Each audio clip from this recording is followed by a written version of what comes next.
عاوزه حاجه يا انسه من هنا؟ وانت مالك انت؟ عاوزه ولا مش عاوزه؟ ايه دي؟ انت بتتدخل كده على طول في اللي مالكش فيه.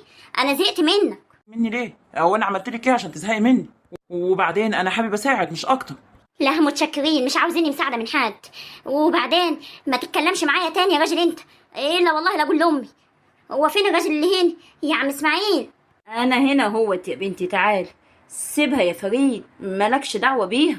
تعالي يا بنتي. انا بس كنت حابب ان انا اساعدها يا عم اسماعيل. قول لها اي حاجه.